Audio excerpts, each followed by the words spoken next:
कोई डॉक्टर नहीं है, हम कोई भी बीमारी का इलाज नहीं करते हैं, हम लोगों को सेहतमंद रखने की अवेयरनेस देते हैं और सेहतमंद रहने के लिए ये 5 चीजें जो आपको दिखाई दे रही है वो हम प्रमोट करते हैं। आप तो इसका स्क्रीनशॉट लेके अपने स्टेटस पे भी प्रमोट कर सकते हैं, ताकि आम आदमी, क्योंकि आप कभी ना कभी कुछ प्रमोट करते हैं तो लोगों को ये भी जानना चाहिए कि ये लोग कोई डॉक्टर नहीं है, और इनका डिस्क्लेमर, अपना डिस्क्लेमर भी उनको मालूम होना चाहिए कि हम क्या क्या 4-5 चीजों के कारण से लोगों की सेहत में बदलाव देने के लिए प्रमोट करते हैं। हमारा मिशन है पूरे भारत को स्वस्थ और समृद्ध बनाने में अपना योगदान देना।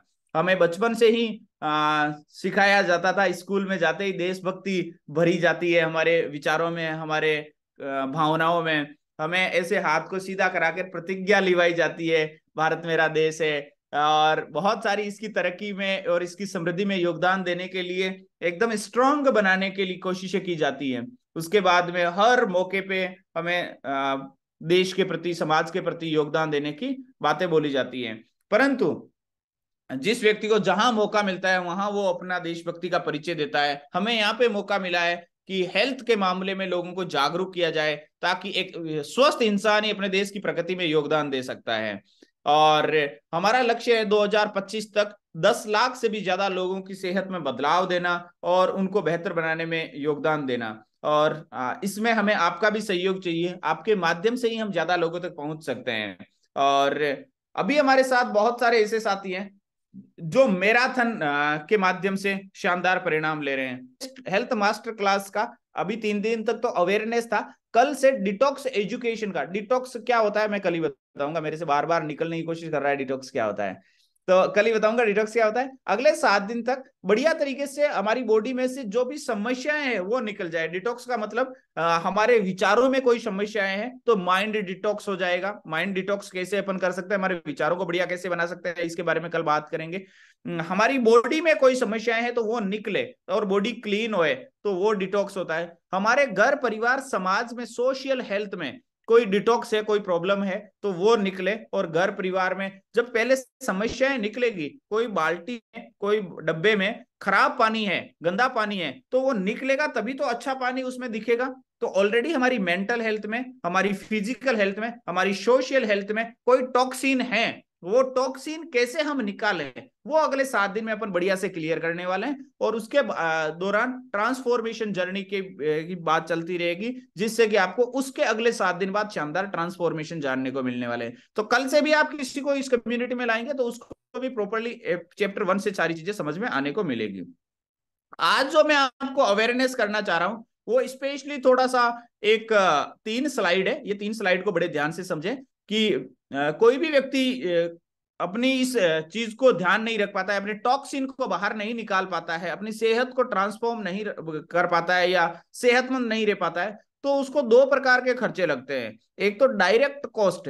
डायरेक्ट कॉस्ट होती है जो हॉस्पिटल में लगती है, हॉस्पिटलाइजेशन के बिल, दवाइयों के बिल, इंजेक्शन के बिल, वार्ड का चार्ज, मेडिटेशन, मेडिकेशन, दवाइयों के खर्चे, इमरजेंसी, ट्रांसपोर्टेशन, मेडिकल केयर, ये सब डायरेक्ट कॉस्ट में आपको आते हैं। परंतु कुछ इनडायरेक्ट कॉस्ट भी होती है, जैसे उसकी जो मेंटल सफरिंग होती है, उसकी भावनाओं का नुकसान होता है, उसकी काम करने की प्रोडक्टिविटी लॉस होती है, उसके घर वाले उसके चारों ओर बैठे रहते हैं, समय बिताते रहते हैं, जिसके कारण से जो कामकाज प्रभावित होता है, वो भी एक तरीके का बड़ा नुकसान है। तो डायरेक्ट कॉस्ट तो हमें दिखाई देता है, हो सकता है वो इंश्योरेंस में कवर हो जाता है डायरेक्ट कॉस्ट, और इंश्योरेंस में कवर हो जाने के कारण से वापस क्लेम मिल जाएगा। परंतु इनडायरेक्ट कॉस्ट जो होती है, हमारा कामकाज का नुकसान होता है, हमारी जो भावनाओं का नुकसान होता है, हमारा जो टेंशन लेने से और हार्मोनल अनबैलेंस हो जाता है, वो चीज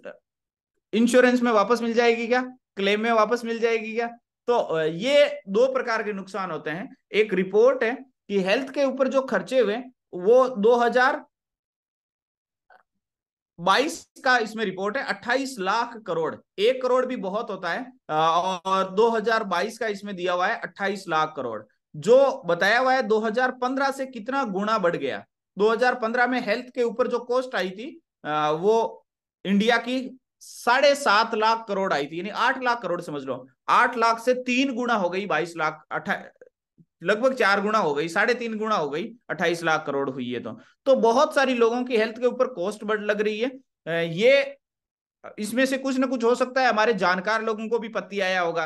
अभी एक फोटो आप स्क्रीन पे देख रहे हैं, बिग बुल राकेश झुनझुनवाला, जिनका 1960 में जन्म हुआ था। आपका जन्म 1960 के कितना बाद हुआ, या 1960 के आसपास ही हुआ, या 1960 में से कुछ साथी ऐसे होंगे जिनका 1 2 4 साल पहले भी हुआ, यानी आपसे किसी से छोटे थे, किसी से थोड़े से बड़े थे, किसी के बराबर उम्र के थे, जिनको 14 अगस्त 2022 को अचानक से हार्ट अटैक आ गया। तो आप देख रहे हैं, ये स्लाइड मैंने इसलिए बनाई कि राकेश झुनझुनवाला बहुत ही सक्सेसफुल इंसान थे प्रोफेशनल लाइफ में। उन्होंने शेयर मार्केट में 37 इन्वेस्टमेंट करने से 37 साल में 46,000 करोड़ रुपए का बिजनेस बनाया। 1 करोड़ कितना होता है आपको मालूम है?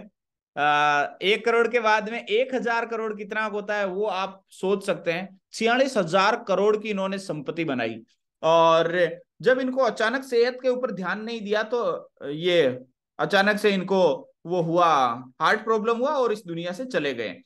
तो इन्होंने 2019 में, आप देखो इधर की तरफ जिधर इनकी फोटो है उससे इधर की तरफ, एक ट्विटर पे इन्होंने पोस्ट की, और 23 दिसंबर 2019 को इन्होंने एक ट्विटर के ऊपर पोस्ट की।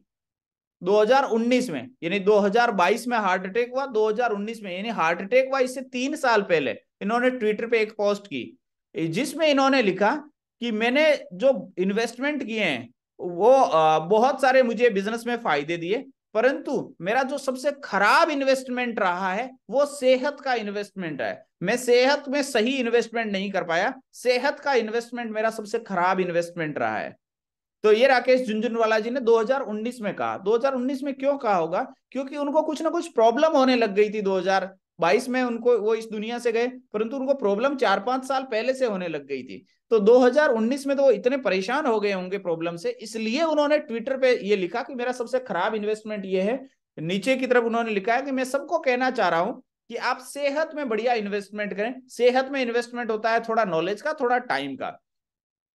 तो आनंद महिंद्रा जी ने इनकी पोस्ट को वापस, इनके इस दुनिया से जाने के बाद में, आनंद महिंद्रा, महिंद्रा एंड महिंद्रा कंपनी के ओनर जो है, इन्होंने वापस हाईलाइट किया ट्विटर पे, the post is being widely shared, ऊपर ऊपर लिखा हुआ है, मैं पढ़ रहा हूं, at the last stage of his life Rakesh gave the most valuable profitable investment advice.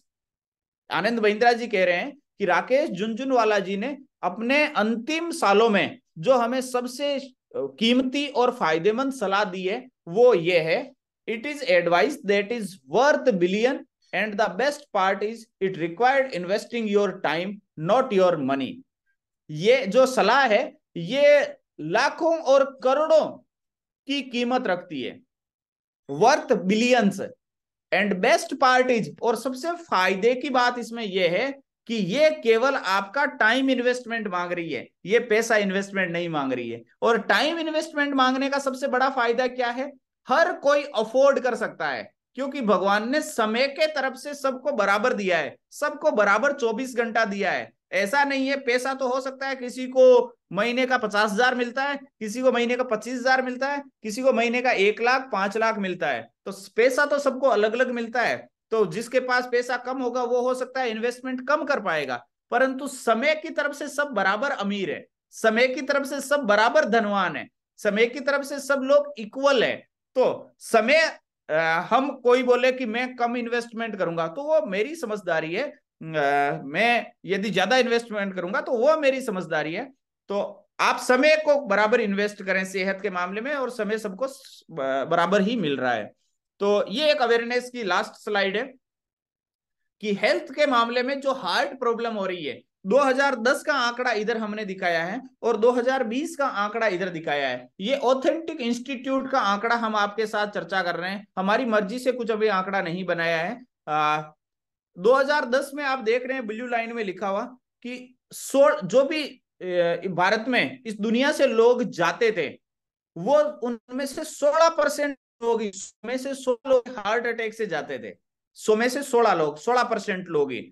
और इधर की तरफ आप देखोगे तो आपके सामने आ रहा है कि कितने परसेंट लोग हार्ट से जा रहे हैं। 2020 का है इधर वाला रिपोर्ट, तो इधर की तरफ जो एक गोला बॉक्स बना हुआ है, उसमें रेड कलर का जो बॉक्स है, वो रेड कलर के बॉक्स के ऊपर हार्ट बना हुआ है, और उसके पास में ऐसा निशान लगा के बना हुआ है डिजीज ऑफ सर्कुलेटरी सिस्टम। 32% लोग, 32% लोग हार्ट प्रॉब्लम के कारण से जा रहे हैं, यानी 10 साल में क्या हो गया, दुगुना। अभी 2020 नहीं है, अभी 2024 चल रहा है, 10 साल में 16% से 32% हो गया।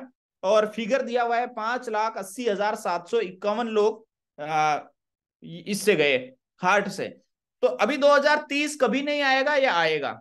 हमारे पास दो ऑप्शन है 2030 के लिए। इस 32% को 31% भी कर सकते हैं, थोड़ा सा लोगों को जागरूक कर करके, लोगों को जागरूक कर करके, चिकनाई मीठा चटपटा कम करा करा के, एक्सरसाइज में ला ला के, उनको चाय उनकी लाइफ से कट करा करा के, उनको 32% जो लोग हार्ट से जा रहे हैं उनको कम भी कर सकते हैं। और थोड़ा सा हम यदि सेल्फिश सोच में रहें, स्वार्थी सोच में रहें, और कुछ उसके लिए करेंगे नहीं, तो ये 32%, 33, 34, 35% भी हो सकता है।